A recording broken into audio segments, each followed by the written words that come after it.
Ngayon mga par, dito mayroon naman kami nire-repair na upright pressure. So ngayon, nagkakabit tayo ng controller na DI controller. I-install natin rewiring and reprogramming. Dito, tapos ko na kanina kinalas yung existing na controller. So, yung bago at ilalagay natin. Dito, tinatanggalin natin yung mga ibang wiring na hindi na ginagamit para sakaling di sa gabal. Dahan-dahan natin binabaklas.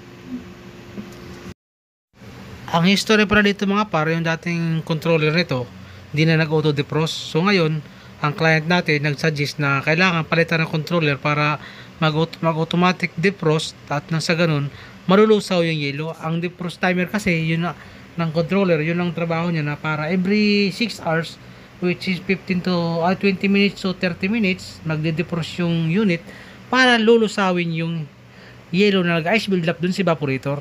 Yun ang purpose nito mga par, para nagpapalit tayo yung kliyente natin ng controller kasi yung dati hindi na nag-auto defrost.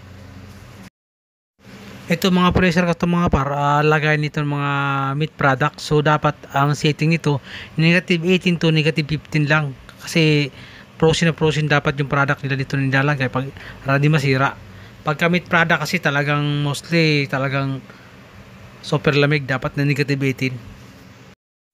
At ayan, natin testing yung unit. Binubuksan natin kung goods pa. Ayan, umilaw naman. So ngayon, atapos natin buksan, reprogram naman natin yung unit. Titingnan natin kung sakto yung program na nakalagay, kung tama ba yung setting na negative 18. Mga pa, nakita ko yung parameter, unti-unti kong ginagalaw kasi tinitingnan ko talaga yung setting nya.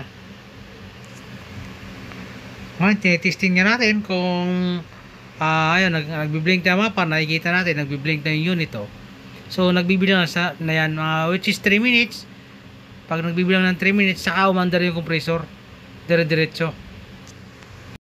So, yung isang tao ko naman, naglilinis naman siya ng mga tabletop, chiller, at saka freezer.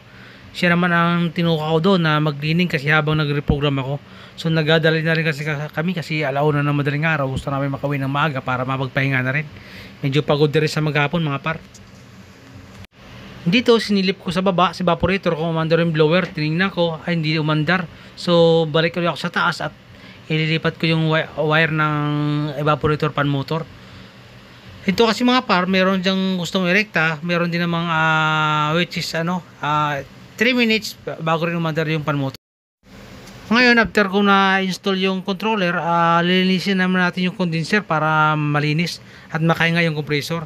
Dito, ino-spray namin ng pressure washer at chemicals para matanggal yung lahat ng dumi na sa condenser.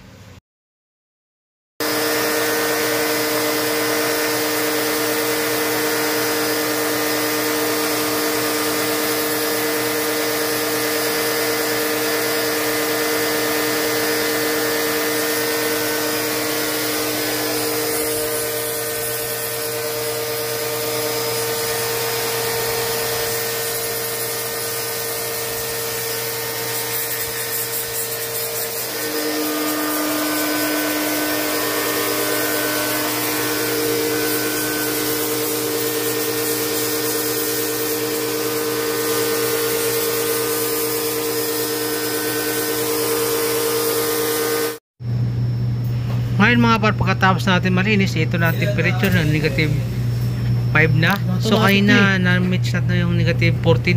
So nag-automatic lang uli, kaya binuksan ko yung pinto, kaya nag-negative 5 na naman.